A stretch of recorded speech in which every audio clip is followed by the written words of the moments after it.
Hello everyone, I hope you all are fine. आज हम business studies के अंदर हमारे यूनिट 9 स्टार्ट करेंगे, जो कि है हमारे फाइनेंशियल मैनेजमेंट। ठीक है, देखिए हमारा ये बिजनेस स्टडीज़ के अंदर पार्ट बी स्टार्ट हो रहा है। फर्स्ट पार्ट था हमारा principles and functions of management, and second part जो है वो हमारा स्टार्ट हो रहा है, ये है हमारा बिजनेस फाइनेंस एंड मार्केटिंग। ठीक है, और उसके अंदर हम यूनिट 9 स्टार्ट कर रहे हैं, जो कि हमारी है फाइनेंशियल मैनेजमेंट। फाइनेंशियल मैनेजमेंट के अंदर हम 9th यूनिट का फर्स्ट चैप्टर आज स्टार्ट करेंगे, जो कि है financial management, financial decision and financial planning. ये हम इसके अंदर आज स्टडी करेंगे। देखिए, फाइनेंशियल मैनेजमेंट को पढ़ने से पहले आज हम स्टडी करेंगे कि बिजनेस फाइनेंस क्या होता है। ठीक है, देखिए बिजनेस फाइनेंस नाम से ही पता चल रहा है कि बिजनेस की एक्टिविटीज़ को कैरी करने के लिए जिस मनी की ज़रूरत होती है उसे बिजनेस फाइनेंस कहते हैं। मतलब बिजनेस को चलाने के लिए जो पैसे की ज़रूरत होती है उसे बिजनेस फाइनेंस कहा जाता है। अब हम स्टडी करेंगे फाइनेंशियल मैनेजमेंट क्या होता है। देखिए, फाइनेंशियल मैनेजमेंट ये मैनेजमेंट की एक ब्रांच होती है। देखिए, it refers to that branch of management which is concern with the effective acquisition and use of money. अब देखिए, फाइनेंशियल मैनेजमेंट है तो फाइनेंस से रिलेटेड काम करेगी, फाइनेंस को ही मैनेज करेगी ना। देखिए, ये मैनेजमेंट की वो ब्रांच होती है जो कि इफेक्टिव एक्विजिशन और मनी के यूज से रिलेटेड होती है। मतलब पहले तो मनी को क्या करना, एक्वायर करना। ठीक है, कि मनी को क्या करना, मनी का अरेंजमेंट करना, फाइनेंस का अरेंजमेंट करना, और उसका फिर यूज, इफेक्टिव यूज करना, प्रॉपर यूटिलाइजेशन कैसे किया जाए, वो कौन करती है, फाइनेंशियल मैनेजमेंट करती है। आपको इससे बहुत अच्छे से समझ में आएगा। एक और मीनिंग देखिए, financial management is that management activity which first of all determines the need of finance. देखिए, फाइनेंशियल मैनेजमेंट वो मैनेजमेंट एक्टिविटी होती है जो सबसे पहले तो ये डिटरमाइन करती है कि बिजनेस के अंदर कितने पैसे की रिक्वायरमेंट है, कि हमें फाइनेंस की जरूरत कितनी है। ठीक है, पहले तो डिटरमाइन करती है उसकी नीड। उसके बाद then it's different sources of obtaining finance, कि वो जो फाइनेंस है, जितने मुझे ज़रूरत है फाइनेंस की, उसके सोर्सेज कहाँ कहाँ से वो पैसा जो है वो आ सकता है। ठीक है, हम कहाँ कहाँ से पैसा जो है वो ले सकते हैं। And finally makes the arrangement for the distribution of profit. और उसके बाद क्या करती है, वो पैसा आ गया उसका इफेक्टिव यूटिलाइजेशन करती है। ठीक है, उनको अच्छे से यूटिलाइज करती है, और उसके बाद जो उसे प्रॉफिट हुआ उसका जो डिस्ट्रीब्यूशन है वो कैसे किया जाए, ये सारा काम कौन करती है, फाइनेंशियल मैनेजमेंट करती है। ठीक है, मतलब फाइनेंस को मैनेज कौन करता है, फाइनेंशियल मैनेजमेंट। अब बात आती है फाइनेंशियल मैनेजमेंट के रोल, कि फाइनेंशियल मैनेजमेंट के रोल क्या क्या है। देखिए, फाइनेंशियल मैनेजमेंट क्या क्या काम करती है। सबसे पहला है determination of fixed assets. Fixed assets को डिटरमाइन करती है। फिक्स्ड एसेट्स आपको पता ही है कि फिक्स्ड एसेट्स वो एसेट्स होते हैं जो बिजनेस के अंदर गुड्स एंड सर्विसेज को प्रोड्यूस करने के लिए रखे जाते हैं, ना कि बेचने के लिए, दोबारा से बेचने के लिए। ठीक है, ना कि दोबारा से सेल करने के लिए जो है वो एसेट्स, मतलब सेल करने के लिए जो है वो नहीं रखे जाते। मतलब फिक्स एसेट्स वो एसेट्स होते हैं जो गुड्स एंड सर्विसेज के प्रोडक्शन में काम देते हैं, ना कि हम इसलिए लेके आते हैं कि उनको दोबारा से बेच दें। ठीक है, और इनकी जो वैल्यू है, ठीक है, वो काफ़ी होती है। तो फिक्स एसेट्स को डिटरमाइन करता है फाइनेंशियल मैनेजमेंट। ठीक है, क्योंकि फिक्स एसेट जो है वो प्रॉफिट में अपना कंट्रीब्यूशन करते हैं। ठीक है, फिक्स एसेट्स के थ्रू ही तो क्या किया जाता है, कंट्रीब्यूशन किया जाता है प्रॉफिट में। भाई फिक्स एसेट्स हमारी लैंड, बिल्डिंग, मशीनरी, ठीक है, ये इनके थ्रू हम क्या करते हैं, मशीनरी के थ्रू गुड्स एंड सर्विसेज को बनाएंगे हम। ठीक है, तो जो गुड्स एंड सर्विस बनेगी उनको हम बेचेंगे ना, उनसे हमें प्रॉफिट अर्न होगा। तो फाइनेंशियल मैनेजमेंट का क्या काम है, फिक्स एसेट्स को डिटरमाइन करना।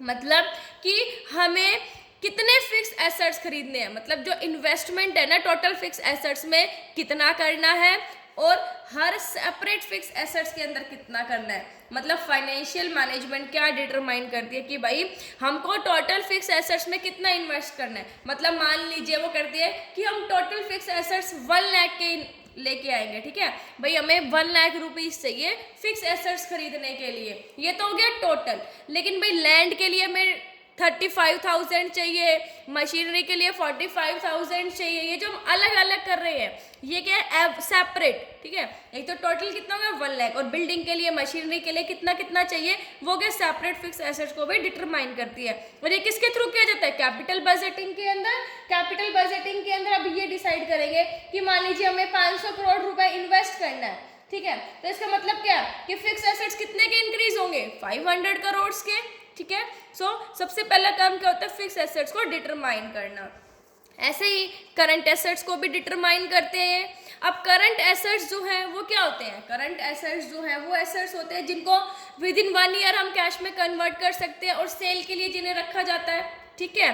तो अब देखिए इसमें क्या होता है, जो फाइनेंशियल मैनेजमेंट है वो क्या करती है, करंट एसेट्स को भी डिटरमाइन करती है। जैसे कि हमारे डेटर्स हो गए, ठीक है, बिल्स रिसीवेबल, ये सब हमारा करंट एसेट्स है। अब देखिए करंट एसेट्स जो हैं वो हमें किस लिए चाहिए होते हैं, बिजनेस की डेली ट्रांजेक्शन्स को पूरा करने के लिए, डे टू डे ट्रांजेक्शन्स के लिए। फाइनेंशियल जो मैनेजमेंट है सबसे पहले तो ये इन्वेस्ट करा कि टोटल करंट एसेट्स में हम कितना इन्वेस्ट करेंगे, ठीक है, कि टोटल करंट एसेट्स कितना करेंगे और सेपरेट में कितना करेंगे। जैसे मान लीजिए कहते हैं कि करंट एसेट्स के अंदर अगर हम 100 करोड़ की इन्वेस्टमेंट करना चाहते हैं, ठीक है, तो 100 करोड़ तो क्या होगा टोटल इन्वेस्टमेंट इन करंट एसेट। और सेपरेट क्या है फिर, मतलब सेपरेट क्या है कि कैश के अंदर कितना इन्वेस्ट करेंगे, स्टॉक के अंदर कितना इन्वेस्ट करेंगे, डेटर्स कितने के हमारे, ठीक है, वो तो जो फाइनेंशियल मैनेजमेंट है वो करंट एसेट्स को ऐसे डिटरमाइन करती है। नेक्स्ट है determination of proportion of long term and short term finance. अब देखिए क्या किया जाता है, लॉन्ग टर्म और जो शॉर्ट टर्म फाइनेंस है ना, देखिए फाइनेंस को लेने के या तो लॉन्ग टर्म सोर्सेज होंगे या शॉर्ट टर्म, जो हमें लॉन्ग टर्म के लिए फाइनेंस प्रोवाइड करें। शॉर्ट टर्म सोर्सेज कौन से होते हैं, जो शॉर्ट टर्म के लिए पैसा प्रोवाइड करें। तो बिजनेस की जितनी भी फाइनेंशियल नीड्स है वो या तो लॉन्ग टर्म सोर्सेज से पूरी होती है या शॉर्ट टर्म से। तो फाइनेंशियल जो मैनेजमेंट है वो क्या करते हैं, इन दोनों का प्रोपोर्शन डिटरमाइन करती है कि लॉन्ग टर्म से हम कितना रुपए लेंगे और शॉर्ट टर्म से कितना लेंगे। क्योंकि जो लॉन्ग टर्म सोर्सेज है वो बिजनेस को लंबे समय के लिए कैपिटल प्रोवाइड करती है, मतलब लिक्विडिटी तो बढ़ती है इससे। हम ये कह सकते हैं कि बिजनेस के जो डेली के खर्चे है ना उनको पेमेंट करने की जो कैपेसिटी है वो ज़्यादा हो जाती है क्योंकि उन्हें पैसा मिल जाता है लंबे समय के लिए।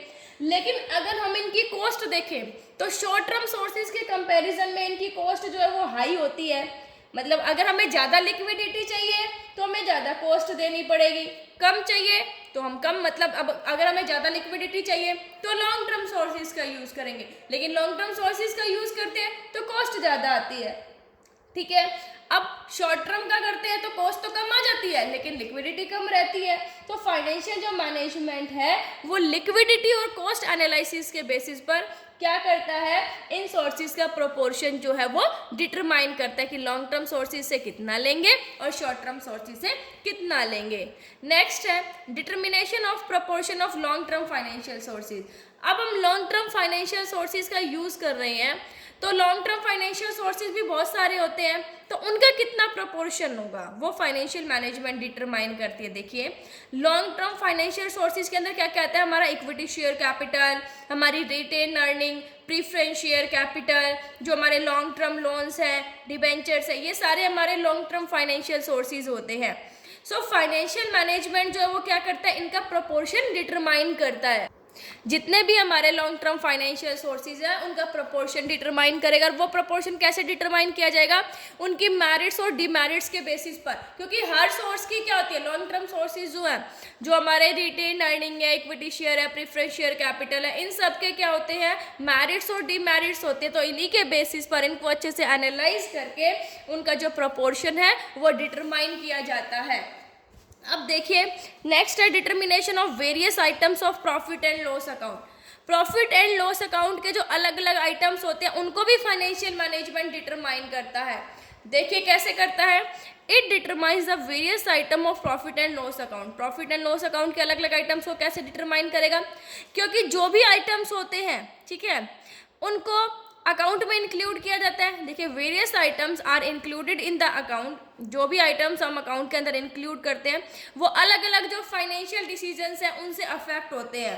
कैसे होते हैं, देखिए अब इंटरेस्ट है वो किससे रिलेटेड होता है, डेट के अमाउंट से रिलेटेड होता है ना, कि भाई डेट जितना होगा उतना ही तो उस पर इंटरेस्ट होगा। डेप्रिसिएशन किससे रिलेटेड होता है, लॉन्ग टर्म एसेट्स का जो अमाउंट होता है उससे रिलेटेड होता है। सो अब देखिए, अब इंटरेस्ट जो है, जो भी हम ये प्रॉफिट एंड लॉस के अंदर इंटरेस्ट भाई शो करते हैं, डेप्रिसिएशन भी शो करते हैं, तो इंटरेस्ट तो डेट से रिलेटेड होता है। डेट का डिसीजन हम किसके अंदर लेते हैं, इसके अंदर जो फाइनेंशियल मैनेजमेंट डिटरमाइन करता है। Long term asset, fix assets कितने होंगे वो भी फाइनेंशियल मैनेजमेंट डिटरमाइन करता है। सो देखिए ये जो है फाइनेंशियल मैनेजमेंट जो है वो प्रॉफिट एंड लॉस के अलग अलग आइटम्स को भी डिटरमाइन करता है। सो आई होप आपको ये टॉपिक समझ आ गया होगा। Thank you, stay safe, stay home.